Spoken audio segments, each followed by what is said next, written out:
Hello everyone, this is 05 and welcome to go about my Hasbro toy review. And today's are you looking at the 2009 release by Hasbro of the Spider-Man Classics action figure review. And today's action figure review, we're looking at Venom, aka Venom Scorpion, or Gargan Scorpion.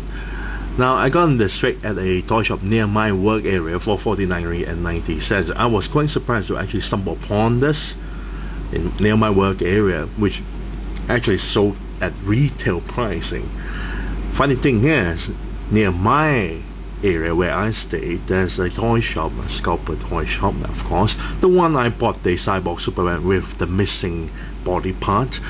Sold this loose for 150 ringgit, which is ridiculous. Absolutely ridiculous. Now, this version of the Venom itself did previously release in a couple of years ago or several years ago, and there's also the same release with a different packaging. Very interesting thought. Now, speaking of packaging, let's take a look at the packaging on the top there. And you've got a nice little artwork of Spider-Man posed in that similar way where he's swinging on the buildings and shooting his web itself, just to catch the kid's eye that this is, well, just to inform them this, to make sure that this packaging is actually a Spider-Man packaging. And the caption there stated as Scorpion Stinger, which implies the posable scorpion tail at the back of the figure itself. Now, at the back of the packaging here, you got a nice little write-up that stated Gargan is in the first cycle to melt with the Venom symbiote, but he's the most dangerous by far. Originally a regular guy hired by J. Jonah Jameson to take down Spider-Man, his sanity was damaged by the experiment that gave him his powers. It was destroyed entirely by his bond with the symbiote. Now, with full knowledge of the web slinger's secret identity, he becomes the most dangerous foe that Spider-Man has ever faced. And you got a nicer image of the Venom Scorpion capturing Spider-Man there and ready to sting him. Now, at the bottom section is the rest of the wave itself. You got the, well, for the superheroes line, they are mostly all Spider-Man figures. You got Spider-Man, the regular Spider-Man, you got the scuba suited Spider-Man, and you got the black costume Spider-Man with the web missile launching gimmick on the left hand there. For the super villains, we got Juggernaut, Venom, and Carnage. So without further ado, I already babbled long enough, let's open up this package so we can molest the toy. Be right back. And we're back after removing the figure and the tail out from packaging. Now, the tail is a separate piece. All you have to do is just connect the peg to the back part of the figure and you're done.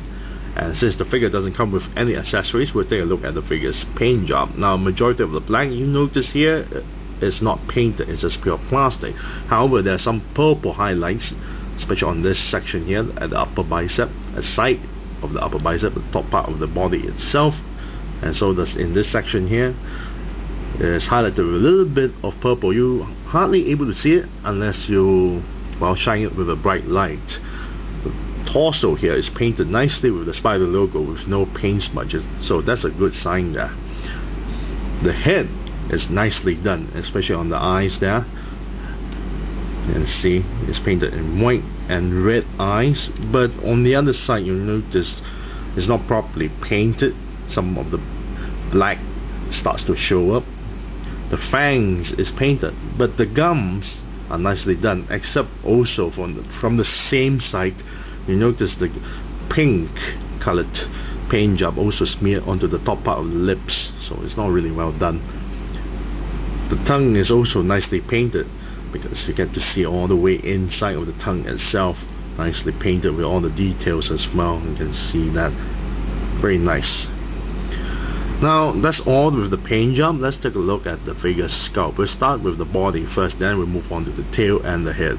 Now, the body is absolutely gorgeous with the muscle tones and the veins popping out. You can see all the veins there. Very nicely done.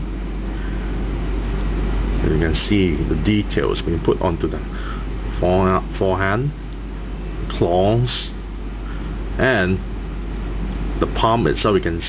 You can see the lines there as well. Very detailed stuff. They put a lot of detail work on them. Then the body is also popping with veins on the side. A lot of muscle tones. Get to see the enlarged rib cage. You can see all the details there. The thighs is bulging with muscles. You can see all the veins and muscle popping out. So does the calf. Very nicely done. And you notice he has really pointy feet. It's like he's wearing, well, a costume feet, but the entire body is like part of him. Very nicely done. Now the tail is absolutely gorgeous. Gorgeous in sculpt. Very nicely done. And there's the end part of the tail itself, which is the hook. Very nice. It looks like an exoskeleton. Very nicely done. The head sculpt is absolutely gorgeous. As you can see, all the details there on the top part of the head. Some of the part of the veins popped out. The eyes starts to shape quite nicely done. The eyes are inside, and the fangs are nicely done as well. They even sculpted the gums. The tongue, however, is absolutely long. Very long actually, but very nicely done with the details there. Very nice. Now let's take a look at the articulation. We'll start with the tail first. The tail has actually a lot of articulation. You can actually pivot each part of the tail itself is able to move upwards and downwards because they are all in a hinge, and they can swivel 360 degrees. So we got one here, two, which can also rotate 360 degrees, 3, 4, and finally 5. Very nicely done. Very, very articulated. And if you don't want this Venom here to show the tail, you can always put it backwards like so. Very nice. It also helps to stabilize the figure, but then again the figure is well stabilized, even like so. Very nice.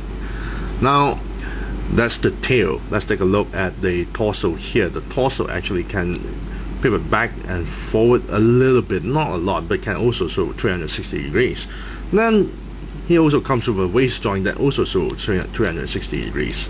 Not too sure why. This one is a bit stuck, so I have to turn the other way. The head joint here is on a hinge and a ball joint, so we can pivot the head up to this point and down like so, and can actually go 360 degrees like that. Now the shoulder joint here, this one is a bit stiff, so I'll show you the left one. It can turn 360 degrees and then lift the arms all the way up this far. Doesn't come with an upper bicep swivel, doesn't have a swivel elbow, but can bend the elbow this far. Then you have a hinge joint for the wrist, which also can rotate 360 degrees, go inwards and outwards. No finger articulation. Now the hip joints here is not even on a ball joint, so it's similar to what they do with the Hasbro's Marvel Legends figures. So basically you got a hinge joint that aim towards this direction, so you can still move the leg forward like so, go to the sides or turn 360 degrees. Double jointed knee that bend this far. Very nice. No swivel shin here, and the ankle joint here can pivot downwards and upwards, and there is no toe articulation. Now the figure is lacking some of the articulation, so you don't expect similar articulation like the Toy Biz version of the Marvel Legends. However, the articulation is actually well done, and you still get the poses that you wanted to do despite the missing articulation, like the ball joint thighs there, the swivel calf there, the swivel, well, upper bicep. There's no double jointed elbow, and the head can't actually move left and right but have to turn 360 degrees, but it's still alright because the arms and legs still do what you wanted to do when you wanted to pose him. So it's actually not bad. Plus the fact that he is well balanced, very well balanced indeed. He doesn't topple over or anything, despite the size especially on the top part of the body itself, despite the size of it. Plus with the tail, he still managed to stay, well, standing straight. This is very nicely done. If I'm gonna give a rating for this figure, I would say I'll give it a 9 out of 10, because the amount of details being put onto this figure is absolutely gorgeous, and the articulation is actually pretty good, despite it's missing the swivel upper bicep or swivel elbow, because you basically can't actually, well, turn them around.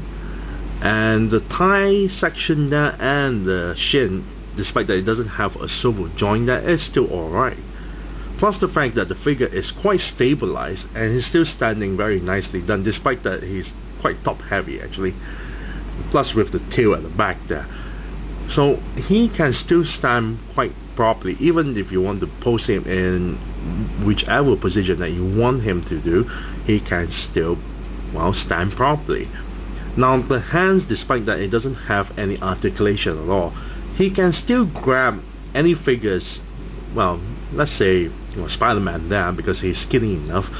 As long as you have a skinny figure, he can grab it by the neck or by the hand, or, well, if you can, to the body as well, because I tried it. And it still works, he can still grab it. Nicely done. Especially on the left hand, because the left hand is shaped this way. Very nicely done.